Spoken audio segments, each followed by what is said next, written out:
Sally first heard the name on a rainy Tuesday. Daruma-san, the bath game. It was a whispered dare, a ghost story passed between friends.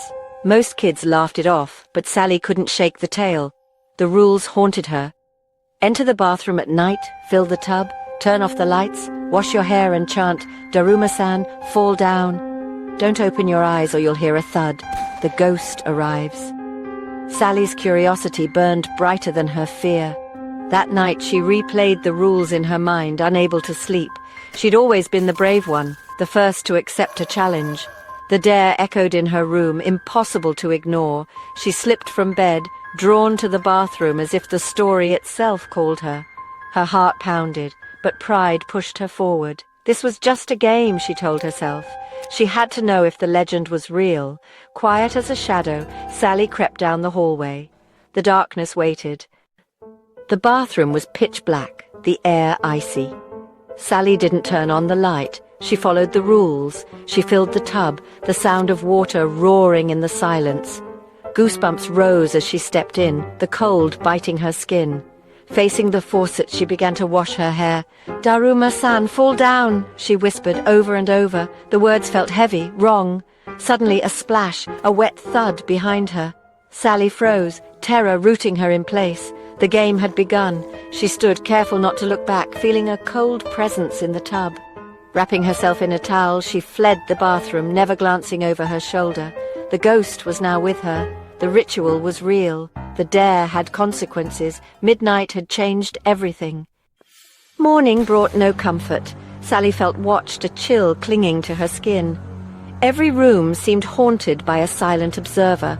In the kitchen, a flicker of movement, a dark, distorted shape vanished when she looked. The legend was true. Daruma-san, the one-eyed ghost, followed her. She tried to act normal, but the air was thick, heavy with dread. A cold spot moved with her, always just behind. In a window's reflection, she glimpsed a pale face, tangled hair gone in a blink. The rules were clear: survive until midnight, don't let her get too close.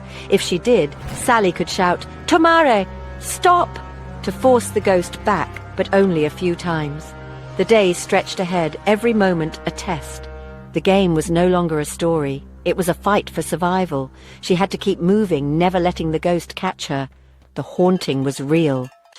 School was a nightmare. Every hallway felt like a trap, every shadow a threat. Sally clung to her friends, but the ghost's presence never faded. In class, she pressed her back to the chair, afraid to lean forward.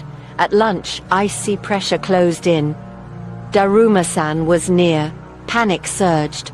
"Tomare!" she blurted, startling everyone. The cold receded, but only for a moment. The rest of the day blurred. Shadows in lockers, a single eye in the library, the scent of stagnant water. She avoided looking over her right shoulder, the ghost's favorite place.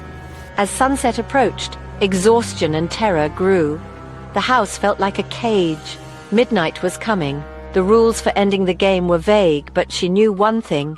She had to face the ghost. The clock ticked toward midnight. Sally sat, the cold presence behind her, the air thick with dread. The final rule: look over your right shoulder. Make a chopping motion and shout, "Kitta! I cut you loose!" Heart pounding, she stood, refusing to turn until the last moment. The ghost drew closer, the cold intensifying. Sally spun, looked over her shoulder, and saw Daruma-san drenched, broken, one bloodshot eye burning with rage. For a heartbeat, Sally froze. The ghost lunged. "Kitta!" Sally screamed, chopping the air. The ghost shrieked, flickered, and dissolved into black dust. Silence fell. The cold vanished.